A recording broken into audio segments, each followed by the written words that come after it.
ಕ್ರಿಯೆ ಅಂದ್ರೆ ಅಧ್ಯಾಯ ಮೊದಲಿಗೆ ಸಾಮಾಜಿಕ ಅಂತರ್ಕ್ರಿಯೆ ಅಂದ್ರೇನು, ಅದರ ಮೂಲಾಂಶಗಳು ಅಂತ ಹೇಳ್ತಾರೆ. ನಿಮ್ಮ ಬೆಂಬಲಾಗಿ ನೀವು ಕ್ರಿಯೆ ಅಂದ್ರೆ ಏನಂತ ಹೇಳ್ತೀರಿ? ಕ್ರಿಯೆ ಪ್ರಕ್ರಿಯೆ ಅಂದ್ರೆ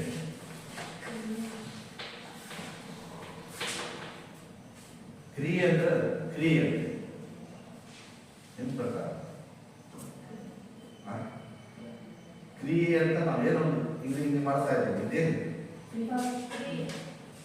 ಈಗ ನೀನು ಮಾತಾಡ್ತೀವಿ ಅದೇನು? ನೀನು ಮಾತಾಡಿದಾಗ ಈಗ ಇವಳು ಮಾತಾಡ್ತಾರ, ನೀನು ಅವಳು ಮಾತಾಡ್ದಾಗ ಅವಳೇ ಮಾಡ್ತಾರ, ಅದಕ್ಕೆ ಉತ್ತರ ಕೊಡ್ತಾರೆ, ಅದು ಪ್ರತಿಕ್ರಿಯೆ. ಸೊ ಇದು ಸಾಮಾಜಿಕ ಅಂತರ್ಕ್ರಿಯೆಗಳು ಹೇಗೆ ಉತ್ಪತ್ತಿ ಆಗ್ತವೆ ಅಂತ ಹೇಳಿ ನಾವಿಲ್ಲಿ ಅರ್ಥೈಸಬೇಕು. ಮೊದಲು ಸಾಮಾಜಿಕ ಅಂತರ್ಕ್ರಿಯೆ ಅಂದ್ರೆ ಏನು? ಬಹಳ ಸರಳವಾಗಿ ಸಮಾಜದ ನಿರ್ಮಾಣಕ್ಕೆ ಕಾರಣವಾದ ವ್ಯಕ್ತಿಗಳು ಪರಸ್ಪರ ಒಡನಾಟವನ್ನ ಮಾಡೋದನ್ನು ಸಾಮಾಜಿಕ ಅಂತರ್ಕ್ರಿಯೆ. ನಾನು ನಿನಗೆ ಬೈತೀನಿ, ನೀನು ನನಗೆ ಹೊಡಿತೀಯ, ನಾನೇನೋ ಕೆಲಸ ಮಾಡ್ತೀನಿ, ಅವನು ಅದಕ್ಕೆ ಬೇರೆ ಪ್ರತಿಕ್ರಿಯೆ. ನಿಮ್ಮ ಮನೆಯಾಗೆಲ್ಲ ಕೆಲಸ ಮಾಡ್ತಾ ಇರ್ತಾರೆ, ಏನೆಲ್ಲ ಮಾತಾಡ್ತಾ ಇರ್ತಾರೆ, ಒಬ್ರು ಯಾವುದು ತಂದೆ ಅಂತೆ, ಅವ್ರ ಸಂಬಂಧ ಅಂತೆ, ಅದಂತೆ ಇದಂತೆ, ನಿಮ್ಮ ಮನೆಯವರೆಲ್ಲ ಏನೇನೋ ಮಾತಾಡ್ತಾ ಇರ್ತಾರೆ. ಅವೆಲ್ಲ ಪ್ರತಿಕ್ರಿಯೆಗಳು. ಒಂದು ಬಾಲ್ ಹೆಚ್ಚು ಬಾಲು ಹೊಟ್ಟೆ ಹೊಡೆದ್ರೆ ಏನು ಮಾಡಕ್ಕೆ ಅಲ್ಲೇ ಇಟ್ಕೊಳತ್ತ ಏನಾಗಲ್ಲ, ವಾಪಸ್ ನಾವೆಷ್ಟು ಜೋರಾಗಿ ಅದನ್ನು ಫೋರ್ಸ್ ಮಾಡ್ತೀವೋ ಅಷ್ಟು ಜೋರಾಗಿ ನಿನಗೆ ಈಗ ಸ್ವಲ್ಪ ಸಣ್ಣ ಪಡಿ ಸಣ್ಣ ಕೊಟ್ಟು ಸುಮ್ಮನೆ ಅಲ್ವಾ? ಜೋರಾಗಿ ಪಡೆಯಲ್ಲ ಅಂತ ಬಿಟ್ರೆ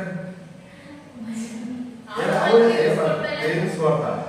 ಅಂದ್ರೆ ಹಂಗೆ ನಾವು ಯಾವ ರೀತಿ ಕ್ರಿಯೆಯನ್ನ ಉತ್ಪತ್ತಿಗೆ ಕಾರಣವಾಗ್ತೀವಿ ಅದಕ್ಕೆ ಪೂರಕವಾಗಿ ಪ್ರತಿಕ್ರಿಯೆಗಳು ಉತ್ಪತ್ತಿ ಆಗ್ತವೆ. ಈ ಹುಡುಗಿ ಸುಮ್ಮನೆ ಬೈದ್ರೆ ಸುಮ್ಮನೆ ಇರ್ತಾರ, ಅವನು ತಿಳಿಸ್ತೀವಿ ಕಾರಣ ಇಲ್ಲದೆ ಅವ್ರು ಏನು ತಪ್ಪೇ ಮಾಡಿದ್ರೆ ಸುಮ್ಮನೆ ಹೊಡೆದ್ರೆ ಸುಮ್ಮನೆ ಹೊಡ್ಸ್ಕೊಂತಾರ. ಸೊ ಇಲ್ಲಿ ಪ್ರಚೋದನೆ ಮತ್ತು ಪ್ರತಿಕ್ರಿಯೆಗಳ ಮೂಲಕ ಮಾನವರು ಒಬ್ಬರ ಮೇಲೆ ಇನ್ನೊಬ್ಬರು ಪ್ರಭಾವ ಬೀರೋದನ್ನ ಸಾಮಾಜಿಕ ಅಂತರ್ಕ್ರಿಯೆ ಅಂತ. ಒಬ್ರು ಮತ್ತೊಬ್ಬರ ಮೇಲೆ ಪ್ರಚೋದನೆ ಬೀರಿ ಅದರಿಂದ ಪ್ರತಿಕ್ರಿಯೆಗಳನ್ನು ಪಡ್ಕೊಳ್ಳೋದೇ ಅಂತರ್ಕ್ರಿಯೆ, ಸಾಮಾಜಿಕ ಅಂತರ್ಕ್ರಿಯೆ. ಇವೆಲ್ಲ ಉತ್ಪತ್ತಿ ಆಗೋದಕ್ಕೆ ಮೇನ್ ಮೂಲಾಂಶಗಳೇನು? ಒಂದು ಏನ್ ಬೇಕು? ಸಂಪರ್ಕ ಅಂತ ಹೇಳಿ ಸಾಮಾಜಿಕ ಅಂತರ್ಕ್ರಿಯೆಯ ಮೂಲಾಂಶಗಳು.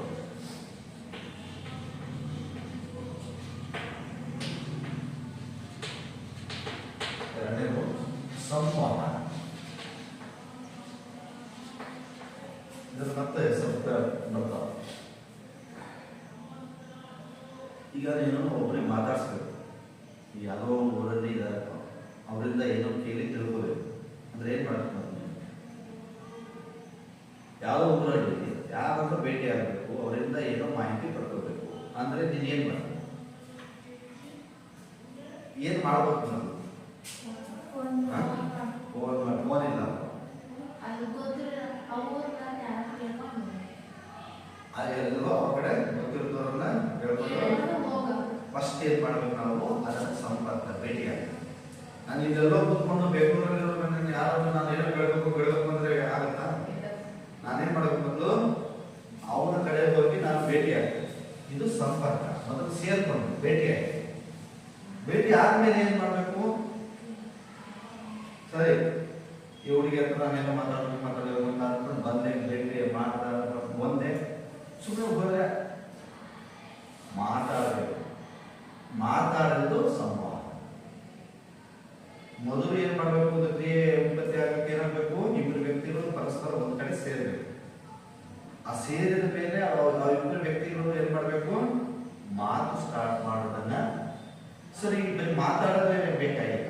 ಇದರಲ್ಲಿ ಮೂರು ಪ್ರಕಾರ, ಪ್ರಾದೇಶಿಕ ಸಂಪರ್ಕ ಮತ್ತು ಸಾಮೂಹಿಕ ಸಂಪರ್ಕ ಅಂತ ಇದೆ. ಇದರಲ್ಲಿ ಮೂರು ಪ್ರಕಾರಗಳಿದೆ. ಬರೀ ಮಾತಾಡೋದ್ರಿಂದ ನಾವು ಪ್ರತಿಕ್ರಿಯೆ ಪಡ್ಕೊಳ್ಳೋದಿಲ್ಲ. ಅದನ್ನು ನೋಡಿದ್ವಿ ಯಾವ್ದು ನಾವು ಸಂವೇದಾತ್ಮಕ ಸಂವಹನ, ಸಂವೇದಾತ್ಮಕ ಸಂವಹನ ಭಾವನೆಗಳು, ಸಂವೇದಾತ್ಮಕ ಇದು ಒಂದು. ಈಗ ನಿಮ್ಗೆ ವೇಸ್ಟ್ ಬರ್ತಾರೆ, ನೀವು ಏನೋ ಮಾಡ್ತಾ ಇರ್ತೀವಿ, ಟೀಚರ್ಸ್ ಬರ್ತಾ ಇರ್ತಾರೆ, ಅಲ್ಲಿ ನಿಮ್ ಬಾಯಿ ಬಿಟ್ಟು ಹೇಳಕ್ಕಾಗಲ್ಲ. ಯಾರೋ ಇರ್ತಾರೆ, ಅವಾಗ ಏನ್ ಮಾಡ್ತೀಯ? ನೀನು ಕೈ ಸೊನ್ನೆ ಮಾಡ್ತೀಯ, ಸಿಗ್ನಲ್ ಕೊಡ್ತೀಯ, ಸ್ವಲ್ಪ ಹಿಂಗೆ ಇದು ಮಾಡ್ತೀಯ, ಮಾಡಿ ಅವಳು ಏನೋ ಮಾಡ್ತಾ ಇರ್ತಾರೆ, ಯಾರೋ ನೋಡ್ತಾ ಇದ್ದಾರೆ ಅವನಿಂದ ಅಂತ ನಾವು ಇದು ಮಾಡ್ತೀವಿ. ಇದರಿಂದ ಅವಳಿಗೆ ಗೊತ್ತಾಗುತ್ತೆ ಮೇಷ್ಟ್ರು ನಮ್ಮನ್ನು ನೋಡ್ತಾ ಇದ್ದಾರೆ, ಯಾರೋ ನಮ್ಮನ್ನು ನೆಂಟರು ಫಾಲೋ ಮಾಡ್ತಾ ಇದ್ದಾರೆ, ನಾನು ಅದನ್ನು ಹೇಳಂಗಿಲ್ಲ ಮುಂದೆ, ಆದರೆ ನಾನು ಕೈಯಿಂದಲೋ ಕಣ್ಣಿಂದಲೋ ಇದರಿಂದಲೋ ಅವರಿಗೆ ಸಿಗ್ನಲ್ ಕೊಟ್ಟು ನಾನು ಅದನ್ನು ಪ್ರತಿಕ್ರಿಯೆ ಕೊಡ್ತೀನಿ. ಇದು ಸಂವೇಹಾತ್ಮಕ ಸಂವಹನ.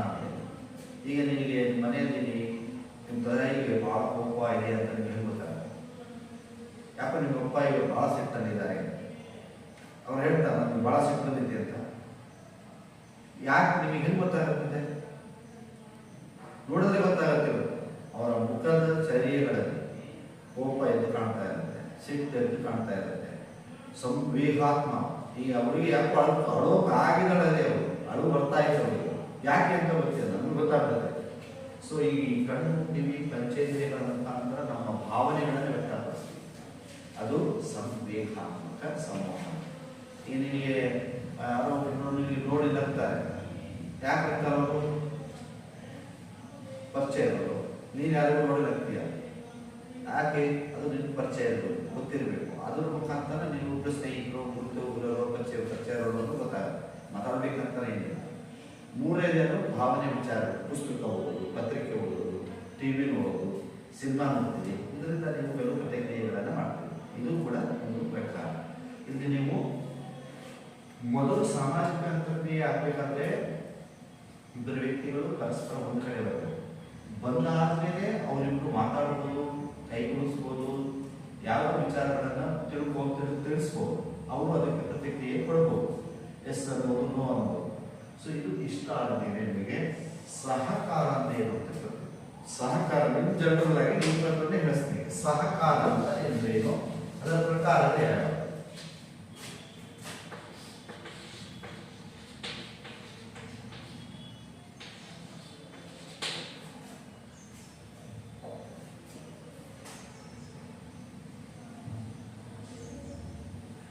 ಬರಬೇಕ ಸಹಕಾರ ಹೇಳಿದ್ರು ಜನ ನಿಮ್ಮ ಭಾಷೆ ಹೇಳಿ. ಇಂಗ್ಲಿಷ್ ಏನಂತಾರೆ ಸಹಕಾರಕ್ಕೆ? ಸಹಕಾರಕ್ಕೆ ಇಂಗ್ಲಿಷ್ ಅಲ್ಲಿ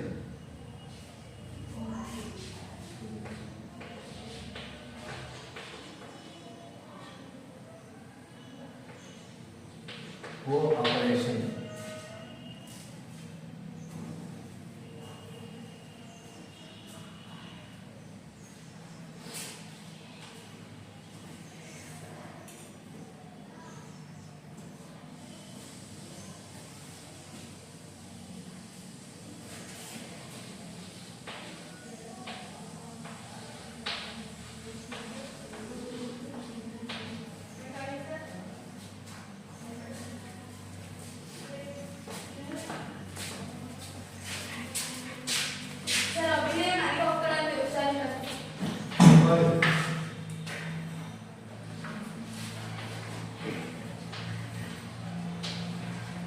ಇಂಗ್ಲಿಷ್ ನಲ್ಲಿ ಸಹಕಾರ ಅನ್ನೋ ಪದಕ್ಕೆ ಕೋಆಪರೇಷನ್ ಅಂತ ಕರೀತೀವಿ.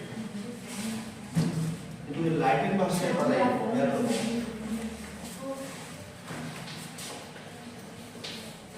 ಲ್ಯಾಟಿನ್ ಭಾಷೆಯ ಪದ ಕೋ ಮತ್ತು ಅಪರರಿ ಅಂತ. ಕೋ ಅಂದ್ರೆ ಏನು? ಒಟ್ಟಿಗೆ ಸೇರು. ಅಪರರಿ ಅಂದ್ರೆ ಏನು? ನೋಡ್ರಲ್ಲಿ ಏನ್ ಬಂದಿದೆ? ಇಬ್ಬರು ವ್ಯಕ್ತಿಗಳು, 1+1 ಎಷ್ಟು? ಇಬ್ಬರು, ಎರಡು ಅಥವಾ ಹೆಚ್ಚು. ಒಬ್ಬರೇ ಮಾಡೋದು ಕೆಲಸ ಸಹಕಾರ. ಈಗ ನಾನು ಒಬ್ಬರೇ ಕೆಲಸ ಮಾಡ್ತಾ ಇದ್ದೀನಿ ಕುಟುಂಬದಲ್ಲಿ, ತೋಟದಲ್ಲಿ, ನಿಮ್ಮ ಮನೆಯಲ್ಲಿ. ನೀವು ಒಬ್ಬರೇ ಮಾಡ್ತಾ ಇದ್ರೆ ಅದು ಸಹಕಾರ ಅಂದ್ರೆ ಕೆಲಸ ಮಾಡ್ತೀವಿ. ನಿನ್ನ ಜೊತೆಗೆ ಇನ್ನೊಬ್ಬರು ಸೇರ್ಕೊಂಡ್ರೆ ಅದೇ ಕೆಲಸದಲ್ಲಿ ಅದು ಸಹಕಾರ. ನಿಮ್ಮ ತಾಯಿ ಬೆಟ್ಟಗೊಳ್ತಾ ಇದ್ದಾರೆ, ಅವಾಗ ನೀವೇ ಮಾಡ್ಬೋದು. ಅದೇ ಏನ್ ಮಾಡಿ, ಏನು ಬೆಟ್ಟ ಹೋಗಿದ್ದಾರೆ, ಪಾತ್ರೆ ತೊಳಿತಾರೆ, ಕಸ ನೆಲ ಒರೆಸ್ತಾ ಇದ್ದಾರೆ, ಕಸ ಏನಾದ ಅಡುಗೆ ಮಾಡ್ತಾ ಇದ್ದಾರೆ. ಈ ತರಹ ಒಂದು ಕೆಲಸದಲ್ಲಿ ಮತ್ತೊಬ್ಬ ವ್ಯಕ್ತಿ ಸೇರಿಕೊಂಡು ಕೂಡಿ ದುಡಿಯುವುದನ್ನ ಏನಂತ ಕರಿತೀವಿ? ಸಹಕಾರ. ಏನೊಂದು ರೂಪಾಯಿ ಯಾರೋ ಒಬ್ಬ ಭಿಕ್ಷಕ ಬಂದ, ಅವನಿಗೆ ಕೊಟ್ಟರೆ ಅದು ಸಹಕಾರ, ಅದು ಅನುಕಂಪ. ಸಹಕಾರ ಅಂದ್ರೆ ಕೆಲಸ ಮಾಡೋದು, ಡೈರೆಕ್ಟ್ ಆಗಿ ನಾವು ಆ ಕೆಲಸದಲ್ಲಿ ಭಾಗಿಯಾಗುವುದನ್ನು ಸಹಕಾರ ಅಂತ ಕರಿತೀವಿ. ಸಹಕಾರದಲ್ಲಿ ಎರಡು ರೀತಿಯ ಸಹಕಾರ ಇದೆ. ಅದು ಒಂದು ಪ್ರತ್ಯಕ್ಷ ಸಹಕಾರ, ಒಂದು ಪರೋಕ್ಷ ಸಹಕಾರ.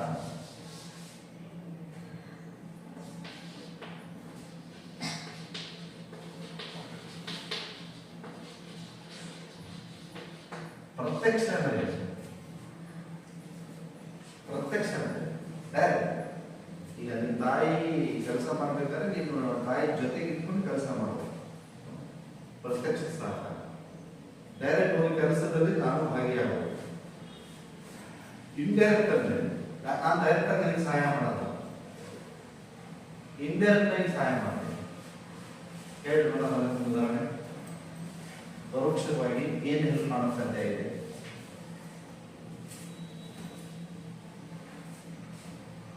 ಈಗ ಬ್ಯಾಂಕ್ ಇದೆ, ಬ್ಯಾಂಕ್ ಹೋಗಿದ್ದೀರ ಬ್ಯಾಂಕಿಗೆ? ಬ್ಯಾಂಕ್ ನಲ್ಲಿ ಯಾರಲ್ಲಿ ಏನು ಕೆಲಸ ಮಾಡ್ತಾರೆ?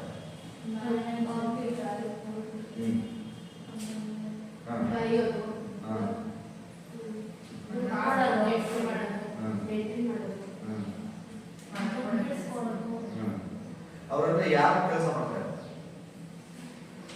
ಅವರೆಲ್ಲ ಕೆಲಸ ಯಾರಿಗೋಸ್ಕರ ಮಾಡ್ತಾರೆ? ಅವರು ನಮಗೆ ಡೈರೆಕ್ಟ್ ಆಗಿ ಮಾಡ್ಬೋದಲ್ಲ?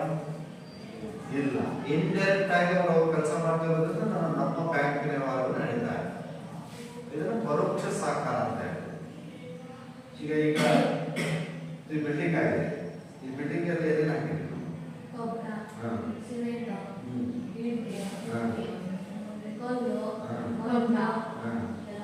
ಅವೆಲ್ಲ ಯಾರು ಮಾಡೋದು? ಅವರು ಯಾರು ಇಂಡೈರೆಕ್ಟ್ ಆಗಿ ಒಪ್ಪಿಗೆ ಮಾಡಿದಾರ? ಎಲ್ಲರಿಗೂ ಬೇಗ ಕಬ್ಬಣ ಹಾಕಿ ಎಲ್ಲರಿಗೂ ಕಬ್ಬಣ ಎಲ್ಲಿಂದ ಅದು ಅಷ್ಟು ಆ ಕಬ್ಬಣ ತಯಾರು ಮಾಡೋದಕ್ಕೆ ಯಾರು ದುಡಿದಿರ್ತಾರೆ, ಸಿಮೆಂಟ್ ತಯಾರು ಮಾಡೋದಕ್ಕೆ ಯಾರು ದುಡಿದಿರ್ತಾರೆ, ಯಾರು ಕೆಲಸ ಮಾಡಿರ್ತಾರೆ. ಅವೆಲ್ಲ ಇಂಡೈರೆಕ್ಟ್ ಆಗಿ ಮನೆಗಳಿಗೆ ನಮಗೆ ಹೆಲ್ಪ್ ಆಗುತ್ತೆ. ಮನೆ ಕಟ್ಟಕ್ಕೆ, ಶಾಲೆ ಕಟ್ಟಕ್ಕೆ, ರೋಡ್ ಮಾಡೋದಕ್ಕೆ ಇದೆ. ಇದೆಲ್ಲ ಪರೋಕ್ಷ ಸಹಕಾರ. ಡೈರೆಕ್ಟ್ ಸಹಕಾರ ಅಂದ್ರೇನು? ನಾನು ನಿನ್ನ ಜೊತೆ ಇಟ್ಟು ಕೆಲಸ ಮಾಡೋದು. ಈಗ ನಿಮ್ಮ ಅಪ್ಪ ಹೊಲದಲ್ಲಿ ಕೆಲಸ ಮಾಡ್ತಾ ಇದ್ದಾರೆ, ನೀನು ಹೋಗಿ ಏನ್ ಮಾಡ್ತೀಯ? ನಿಮ್ಮ ಅಪ್ಪ ಒಬ್ಬನೇ ಮಾಡಿದ್ರೆ ಒಂದಿನ ಅದೆಲ್ಲ ಆಗೋದು. ನೀನು ತಮ್ಮ ತಾಯಿ ಎಲ್ಲರೂ ಹೋಗಿ ಮಾಡಿದ್ರೆ ಅರ್ಧ ದಿನ ಮುಗಿತು. ಪಾಪ ಅವನಿಗೆ ಅರ್ಧ ಶ್ರಮ ಮುಗಿತು, ಅವನಿಗೆ ಆಯಾಸ ಕಡಿಮೆ ಆಯಿತು. ಇದು ಪ್ರತ್ಯಕ್ಷ ಸಹಕಾರ, ಡೈರೆಕ್ಟ್ ಆಗಿ. ನಿಮ್ಮ ತಾಯಿ ಒಬ್ಬರೇ ಹಬ್ಬದ ಅಡುಗೆ ಮಾಡಬೇಕು ಅಂದ್ರೆ ಎಷ್ಟು ಗೊತ್ತಾಗ? ಹಬ್ಬ ಮಾಡ್ತಿರಲ್ಲ, ಹಬ್ಬದ ಅಡುಗೆಯಲ್ಲಿ ಏನೇನು ಮಾಡ್ತೀವಿ? ಮತ್ತೆ ಎಷ್ಟು ಕೆಲಸ ಆಯ್ತು ಹಬ್ಬತ್ತೆ ನಮ್ಮ ಮನೆಗೆ? ನೀವೆಲ್ಲರೂ ತಿನ್ನೋರೆ ಮನೆಗೆ, ನಿಮ್ಮ ಅಮ್ಮ ಒಬ್ಬರೇ ಮಾಡಬೇಕು ಅಂತ ಬಿಟ್ಟರೆ ಪಾಪ ಯಾಕೆ ಎಷ್ಟು ಕಷ್ಟ ಆಗ್ತದೆ. ಮಧ್ಯಾಹ್ನವರೆಗೂ ಬರೀ ಅಡುಗೆ ಮಾಡೋಕ್ಕೆ ಸಾಕಾಗಲ್ಲ. ನೀವೆಲ್ಲ ಸೇರ್ಕೊಂಡಾಗ ಏನು ಮಾಡ್ತೀವಿ? ಮಾಡ್ತಾ ಮಾಡ್ತಾ ಒಂದು ಸ್ವಲ್ಪ ತಿಂದ್ಕೊಂಡು ಆರಾಮಾಗಿ ಹೊಟ್ಟೆ ತಿಂದ್ಕೊಡ್ತೀವಿ, ದೇವರಿಗೆ ಕೆಲಸ ಮಾಡೋದು. ಪೂಜೆ ಮಾಡಿ ಮಾಡ್ತೀವಿ, ಹಾಗೆ ತಿಂದ್ಬಿಡ್ತೀವಿ. ಒಂದೇ ಕೆಲವರು ಮಾಡಲ್ಲ, ಟೇಸ್ಟ್ ನೋಡ್ತೀನಿ ಅಂತ ಒಬ್ಬಟ್ಟು ತಿಂದೊಳೋದು, ಸೀಕ್ರೆಟ್ ಆಗಿದೆ, ಕೋಸಂಬರಿ ತಡಿ ಚೆನ್ನಾಗೈತೆ ಅನ್ನೋದು ಹೊಲಮಕ್ಕಳು ತಂದು ನೋಡೋದು, ಆ ಪಲ್ಯ ಚೆನ್ನಾಗೈತೆ ಅದನ್ನು ತಂದು ನೋಡೋದು, ಆ ಒಡೆ ಚೆನ್ನಾಗಿದೆ ಅಂತ ಹೊಡೆ ತಿಂದು ನೋಡೋದು. ತಿಂದು ಎಲ್ಲ ಅಲ್ಲೇ ಪಟ್ಟೆ ಬಂದು ಊಟ ಮಾಡಿದ್ದು ಊಟ ಏನು ಆಗಿಲ್ಲ, ಅಲ್ಲೇ ಊಟ ತಿಂದಿದ್ದು ಆ ಥರ ಮಾಡ್ತಾರೆ. ಸೊ ಹೀಗಾಗಿ ಸಹಕಾರದಲ್ಲಿ ಪ್ರತ್ಯಕ್ಷ ಮತ್ತು ಪರೋಕ್ಷ ಸಹಕಾರ ಅಂತ ಇದೆ. ಸಹಕಾರದ ಪ್ರಾಮುಖ್ಯತೆ ಕೇಳ್ತಾರೆ ನೋಡಿ. ಒಂದು ಸಹಕಾರ ಅನ್ನೋದು ಎಷ್ಟು ಅವಶ್ಯಕತೆ ಇದೆ, ಬಹಳ ಅಗತ್ಯವಾಗಿರುತ್ತೆ ನೋಡಿ ಸರ್. ಎಲ್ಲರೂ ಕೂಡಿ ದುಡಿಯೋದು ಇಲ್ಲ ಅಂದ್ರೆ ನಮ್ಮ ಸಮಾಜನೇ ಬೆಳೆಯಲ್ಲ. 5 ಎಕರೆ ಜಮೀನೈತೆ, ಒಬ್ಬರೇ ಮಾಡೋದು ಮಾಡೋಕ್ಕಾಗತ್ತ? ಮನೆಯಲ್ಲಿ ತಂದೆ ಒಬ್ಬರೇ ದುಡಿಬೇಕಂದ್ರೆ ಆಗಲ್ಲ. ಎಲ್ಲರೂ ದುಡಿದಾಗ ಮನೆ, ಒಂದು ಶಾಲೆ, ಒಂದು ಬ್ಯಾಂಕ್, ಒಂದು ಆಸ್ಪತ್ರೆ ಒಂದು ಡಾಕ್ಟರ್ ಒಬ್ಬನೇ ಎಲ್ಲ ಮಾಡ್ಬಿಡ್ತಾರ. ಅಲ್ಲಿ ಯಾರೋ ಕೆಲಸ ಮಾಡ್ತಾರೆ ಆಸ್ಪತ್ರೆ.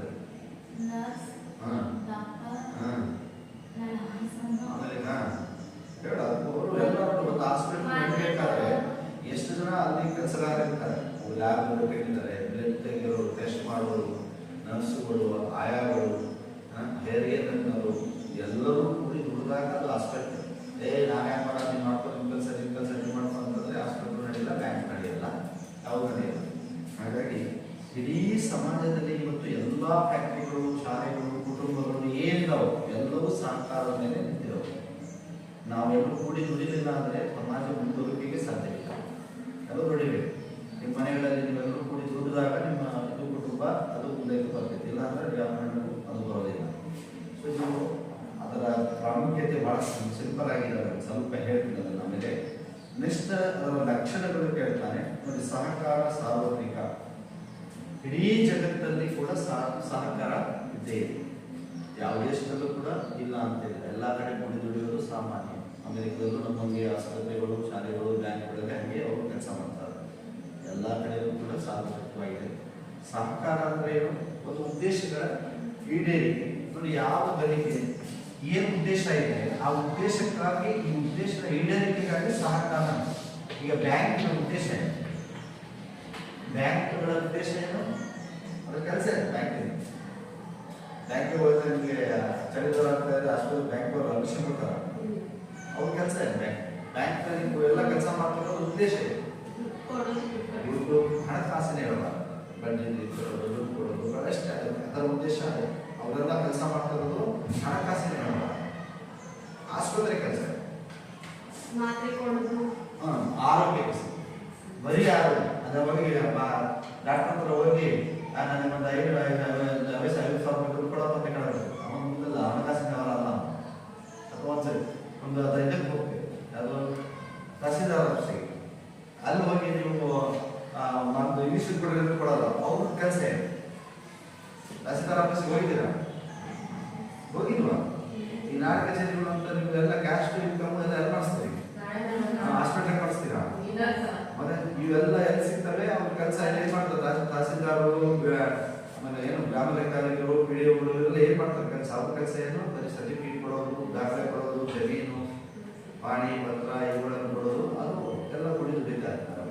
ಆದರೆ ಯಾವುದೇ ಒಂದು ಸರ್ಕಾರ ಒಂದು ನಿರ್ದಿಷ್ಟ ಉದ್ದೇಶ, ಆ ಉದ್ದೇಶವನ್ನು ಈಡೇರಿಸೋಕ್ಕೋಸ್ಕರ ಅಲ್ಲಿ ಕುಡಿದು ದುಡಿತಾ ಇರ್ತಾರೆ. ರೈತರು ಕೆಲಸ ಮಾಡ್ತಾ ಇದ್ದಾರೆ, ಅವ್ರ ಉದ್ದೇಶ ಏನು? ಇವಾಗಲೇ ನೀವು ದುಡಿತಾ ಇದ್ದಾರೆ ನೋಡಪ್ಪ ನೀವು ಬಂದರೆ, ನಿಮ್ಮೆಲ್ಲ ಉದ್ದೇಶ ಏನು? ವರ್ಷ ಒಳ್ಳೆ ಬೆಳೆ ಬೆಳಿಬೇಕು, ಹೆಚ್ಚಿನ ಆದಾಯ ಬರಬೇಕು, ಹೆಚ್ಚಿನ ಒಳ್ಳೆಯ ಈಗ ದಾಳಿ ಹಾಕಿದ್ದೀರ, ಏನು ಹಾಕಿದ್ದೀರಿ? ರಾಗಿ ಹಾಕಿಬಿಟ್ಟು ಸುಮ್ಮನೆ ಬಿಟ್ಬಿಟ್ರೆ ರಾಗಿ ಬಂದ್ಬಿಡ್ತಿತ್ತ? ಯಾಕೆ ಹಾಕ್ತೀವಿ ಗೊಬ್ಬರ? ರಾಗಿ ಚೆನ್ನಾಗಿ 10 ಕ್ವಿಂಟಲ್ ಆಗೋದ್ರಲ್ಲಿ 15 ಕ್ವಿಂಟಲ್ ಹಾಕಿ, ಅದರಿಂದ ನಮ್ಮ ಕುಟುಂಬದ ಆದಾಯ ಹೆಚ್ಚೆ ಆಗುತ್ತೆ. ಮತ್ತೆ ಬೇರೆ ಏನು ಹಾಕ್ತೀವಿ ಬೆಳೆ? ಜೋಳ ನೋಡ ಏನು ಅಂತಿದ್ರೆ ಜೋಳ ಹುಳಿಕಾಳು,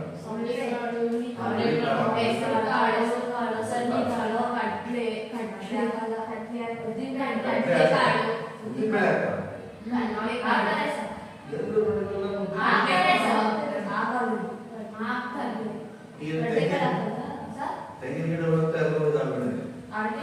ಅಡಿಕೆ ಮರ. ಸೊ ಇವು ಅಲ್ಲಿ ರೈತರು ದುಡಿತಾರೆ, ಯಾಕಂದ್ರೆ ಒಳ್ಳೆ ಆದಾಯ ಕೊಡಬೇಕು, ಹೆಚ್ಚಿನ ಸಂಪರ್ಕದ ಆರ್ಥಿಕ ನಿರ್ವಹಣೆ ಅನುಕೂಲ ಆಗುತ್ತೆ. ಸೊ ಹೀಗಾಗಿ ಸಹಕಾರ ಅನ್ನೋದು ಸಾರ್ವತ್ರಿಕ. ಬಂದಿಲ್ಲ ಸಾಮಾಜಿಕ ಅಂತರ್ಕ್ರಿಯೆ ಅಂದ್ರೆ ಏನು ಅಂತ ಕೇಳ್ತಾರೆ. ಒಂದು ಮಾಸ ಇಬ್ಬರು ಅಥವಾ ಹೆಚ್ಚಿನ ಜನರು ಒಟ್ಟುಗೂಡಿ ನಡೆಸುವ ಕ್ರಿಯೆ. ಒಬ್ಬರು ಮತ್ತೊಬ್ಬರ ಮೇಲೆ ಪ್ರಚೋದನೆಯನ್ನು ನೀಡಿ ಅದರಿಂದ ಪಡ್ಕೊಳ್ಳುವಂಥ ಪ್ರತಿಕ್ರಿಯೆಯನ್ನು ಸಾಮಾಜಿಕ ಅಂತರ್ಕ್ರಿಯೆ.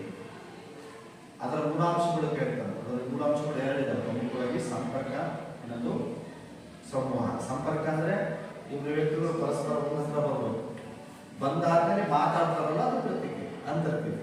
ಅದು ಸಂವಹನ. ನಾನು ಹೋಗಿ ಮೇಷ ಹತ್ರ ಏನು ಕೇಳಬೇಕಂತ ಹೋದೆ, ನಿಂತ್ಕೊಂಡೆ, ಹಾಗೆ ವಾಪಸ್ ಹೋದೆ. ಈಗ ಈ ಹುಡುಗಿ ಸೈಕಲ್ ಹಾಕೊಂಡು ಹೋಗ್ತಾ ಇದ್ದಾಳೆ, ಆ ಕಡೆಯಿಂದ ಅವರು ಇನ್ನೊಬ್ರು ಹುಡುಗ ಯಾರೋ ಸೈಕಲಲ್ಲಿ ಬರ್ತಾ ಇದ್ದಾರೆ. ಇಬ್ರು ನೋಡಲ್ಲ, ಬಂದು ಡಿಕ್ಕಿ ಹೊಡ್ಕೊಂಡು ಕೆಳಗಡೆ ಬೀಳ್ತಾರೆ. ಬಿದ್ಮೇಲೆ ಏನ್ ಮಾಡೋದು? ನಾನು ಈ ಹುಡುಗಿ ಹಂಗೆ ಎದ್ದು ಏನೂ ಹೇಳಿಲ್ಲ, ಸೈಕಲ್ ಹಾಕೊಂಡು ಹೋದ.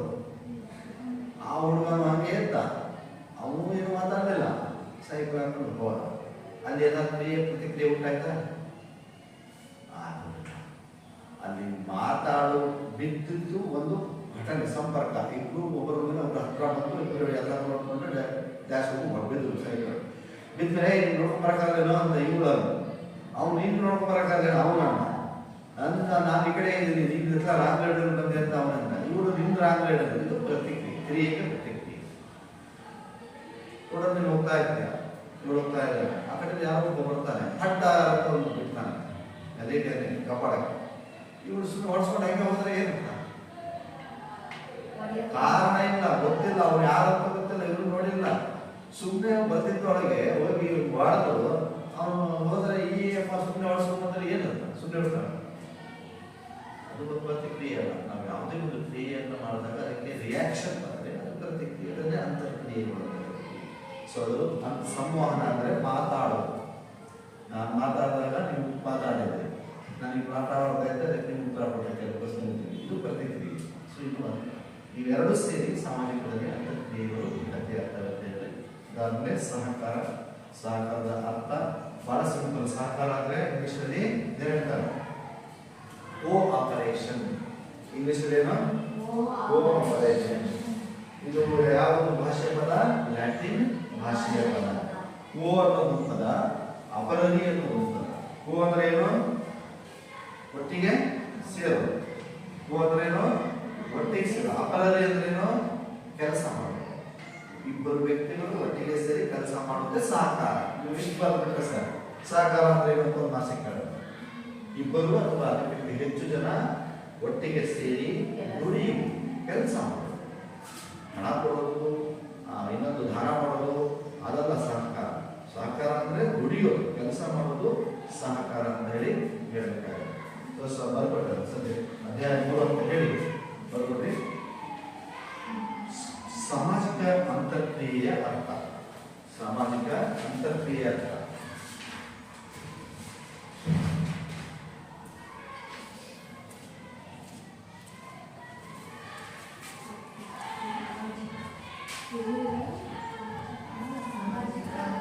ಅಂತರ್ಕ್ರಿಯೆ.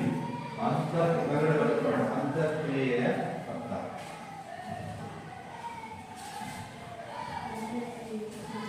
ಕೆಳಗಡೆ ಎನ್ ಪಿ ಗಿಶ್ ಅಂತ ಗಿಶ್ ನೋಡೇ ನೋಡಿ. ಎನ್ ಪಿ ಗಿಶ್ ಪ್ರಕಾರ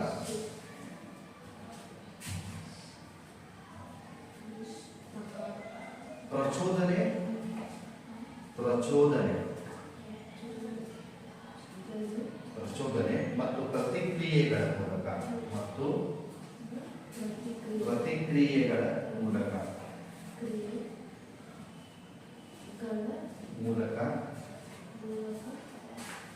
ಮಾನವರು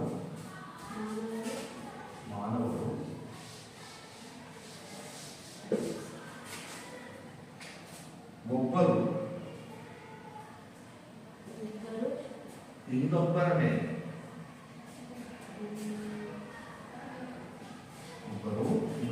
ಮೇಲೆ ಪರಸ್ಪರ ಪರಪರ ಅಂತ ಬರ್ಬಿಟ್ಟಿದೆ. ಪರಸ್ಪರ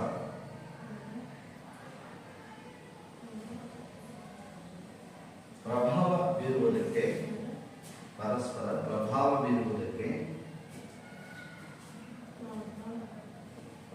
ಬೀರುವುದಕ್ಕೆ ಸಾಮಾಜಿಕ ಅಂತರ್ಕ್ರಿಯೆ ಎಂದಿದ್ದಾರೆ.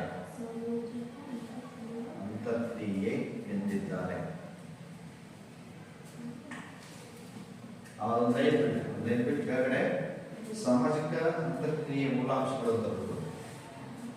ಸಾಮಾಜಿಕ ಅಂತರ್ಕ್ರಿಯೆಯ ಮೂಲಾಂಶಗಳು. ಅದನ್ನು ಒಂದೇ ಸಂಪರ್ಕ ಅಂತಾರೆ.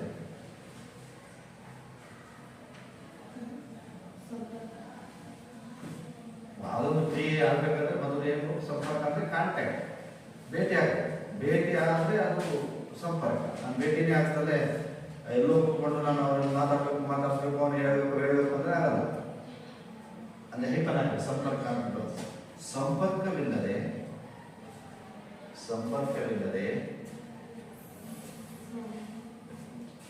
ಅಂತರ್ಕ್ರಿಯೆ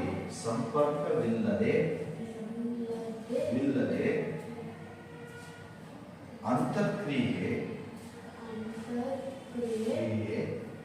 ಏರ್ಪಡಲಾಗದು ಅಂದ್ರೆ ಆಗುವುದಿಲ್ಲ. ಏರ್ಪಡಲಾಗದು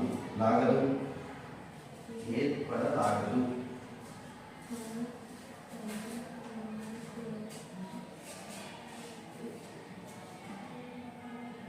ಅಂತರ್ಕ್ರಿಯೆಯ ಆರಂಭಿಕ ಹಂತ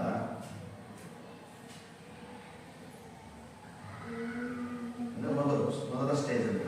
ಆರಂಭಿಕ ಹಂತ ಸಂಪರ್ಕದ ಮುಖಾಂತರ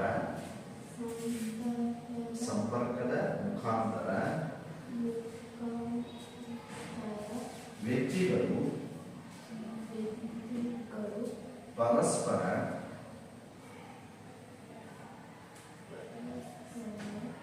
ಹತ್ತಿರಕ್ಕೆ ಬರಲು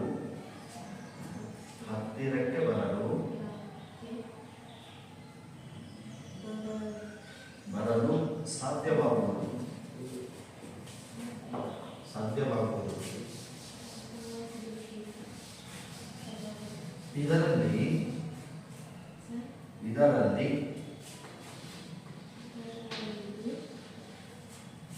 ಎರಡು ಪ್ರಕಾರಗಳಿವೆ.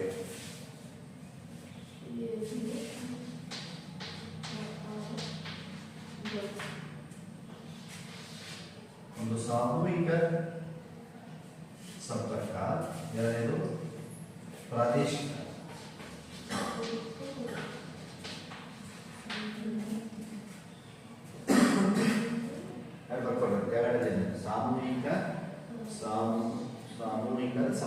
ಸಾಮೂಹಿಕ ಸಂಪರ್ಕ, ಎರಡನೇದು ಪ್ರಾದೇಶಿಕ ಸಂಪರ್ಕ.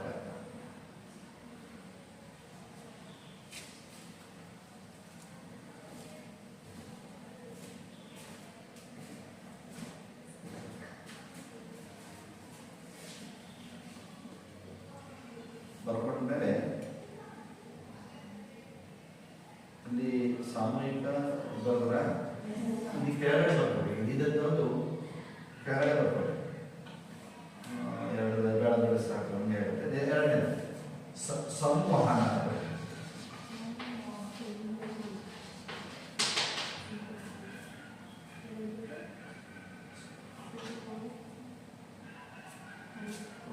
ಸಾಮಾಜಿಕ ಅಂತರ್ಕ್ರಿಯೆ ಮೂಲಾಂಶಗಳಲ್ಲಿ ಎರಡನೇದು ಸಂವಹನವು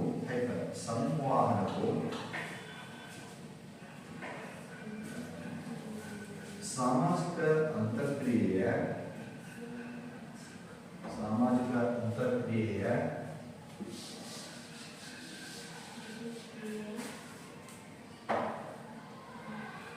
ಮಾಧ್ಯಮವಾಗಿದೆ.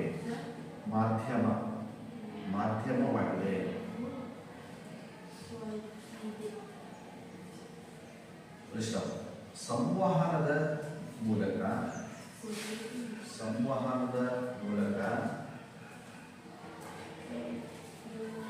ಮೂಲಕ ಒಬ್ಬ ವ್ಯಕ್ತಿಯು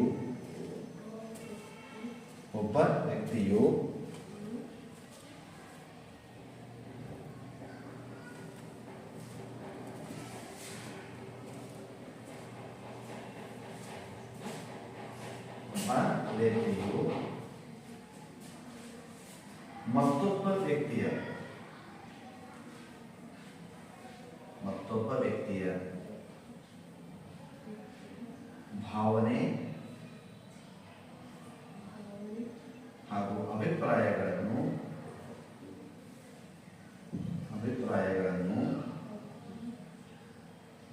ಅರ್ಥ ಮಾಡಿಕೊಳ್ಳಲು ಸಾಧ್ಯವಾಗುತ್ತದೆ.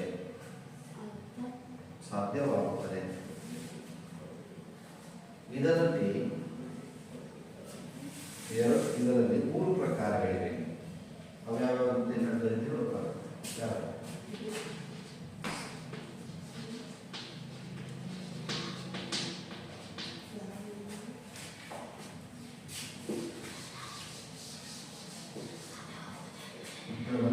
ಸಂವೇದಾತ್ಮಕ ಸಂವಹನ,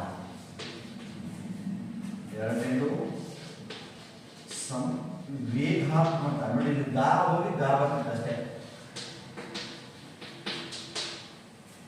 ಅಲ್ಲಿ ಗಾ, ಇಲ್ಲಿ ಗಾ ಅಷ್ಟೇ ವ್ಯತ್ಯಾಸ. ಸಂವೇಗಾತ್ಮಕ, ಸಂವೇಗಾತ್ಮಕ, ಅದು ಸ್ವಲ್ಪ ಇದು ಪಂಚೇಂದ್ರಿಯಗಳ ಮುಖಾಂತರ ಕಣ್ಣು ಕಿವಿ ಬಾಯಿಗೆ ಸೊನ್ನೆ ಸಿಗ್ನಲ್ ಮಾಡೋದು. ಇದು ದುಃಖ, ಕೋಪ, ಪ್ರೀತಿ, ಉಕ್ಕು ಬರ್ತಾ ಇದೆ, ಸಿಟ್ಟು, ಬಹಳ ಪ್ರೀತಿ. ಅಂದ್ರೆ ನಾವು ತಾಯಿ ಮೇಲೆ ಅಷ್ಟು ಪ್ರೀತಿ, ಅಪ್ಪ ನೋಡಿದ ತಕ್ಷಣ ಅಷ್ಟು ಖುಷಿ ಆಗೋದಕ್ಕೆ ಏನೋ ಅಂತ ಬೆಳಗ್ಗೆ ಅದು ವೇಗಾತ್ಮಕ. ನಾನು ನೋಡಬೇಕು ಯಾಕೋ ಮನೆಗೆ ವಾತಾವರಣ ಸರಿ ಇಲ್ಲ, ನಮ್ಮ ಎಲ್ಲರೂ ಮಾಡ್ತಾ ಇದ್ದಾರೆ, ಸಿಟ್ಟು ಇದ್ದಾರೆ, ಏನೋ ಆಗಿದೆ ಮನೆಗೆ ಅಂತ ತಿಳ್ಕೊಂಡ್ಬಿಡ್ತೀವಿ, ಗೊತ್ತಾಗುತ್ತೆ.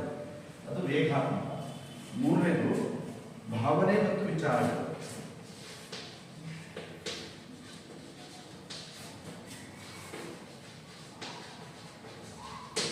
ಇದು ಟಿವಿ, ಪತ್ರಿಕೆ, ಟಿವಿ, ಪತ್ರಿಕೆ, ಮ್ಯಾಗ್ಝಿನು, ಸಿನಿಮಾ, ಗ್ರಂಥಗಳು, ಲೈಬ್ರರಿಗಳು, ಇವುಗಳಲ್ಲಿ ನಾವು ಓದಿ ಅದನ್ನ ನಾವು ಪ್ರತಿಕ್ರಿಯೆಯನ್ನು ಪಡ್ಕೊಳ್ಬೋದು. ನಾವು ಭಾವನೆ ಮತ್ತು ವಿಚಾರಗಳು.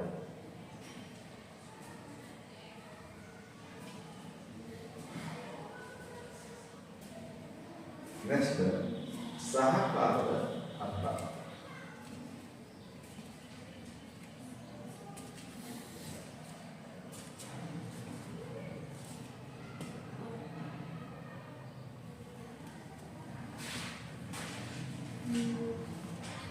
ಸಹಕಾರದ ಒಂದೇ ಸ್ವಲ್ಪ ಅವಸ್ಥೆ. ಸಹಕಾರ ಎಂಬ ಪದ, ಸಹಕಾರ ಎಂಬ ಪದ ಪದವು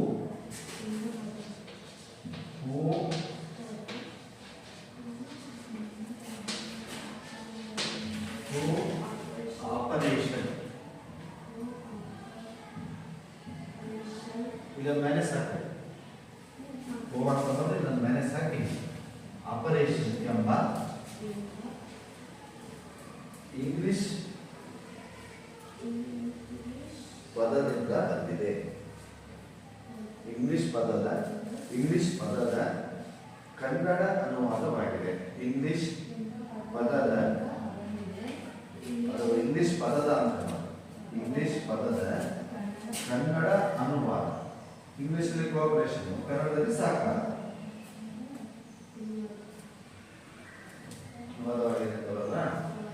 ಈ ಪದವು ಲ್ಯಾಟಿನ್ ಭಾಷೆಯ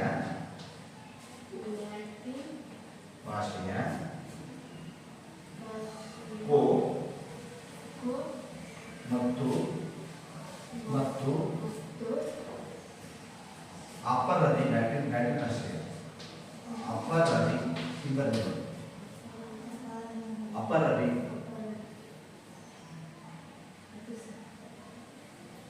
ಎಂಬ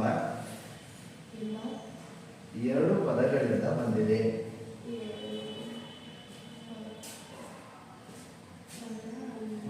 ಕೋ ಅಂದರೆ ನೆಕ್ಸ್ಟ್ ಲೈನ್ ಬರ್ಕೊಳ್ಳಿ. ಕೋ ಅಂದರೆ ಒಟ್ಟಿಗೆ, ಸೇರಿ. ಅಪರದಿ ಅಂದರೆ ಕೆಲಸ ಮಾಡು, ಒಟ್ಟಿಗೆ ಸೇರು, ಒಟ್ಟಿಗೆ ಸೇರು. ಅಪರದಿ ಎಂದರೆ ಕೆಲಸ ಮಾಡು ಎಂದರ್ಥ. ಅಪರದಿ ಎಂದರೆ ಕೆಲಸ ಮಾಡು ಎಂದರ್ಥ.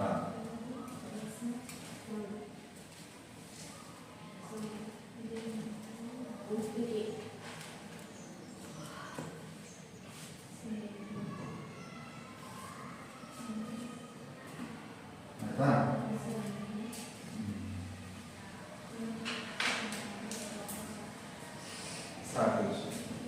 ನೀವು ನೆಕ್ಸ್ಟ್ ಟೈಮ್ ಓದಿದ್ದೆ ಎಷ್ಟು ಮಾರ್ಕ್ಸ್ ಎಷ್ಟು ಹೇಳಿಲ್ಲ ಅದೇ ಪೇಪರ್ ಎಲ್ಲರೂ ಬರ್ಬೋದು.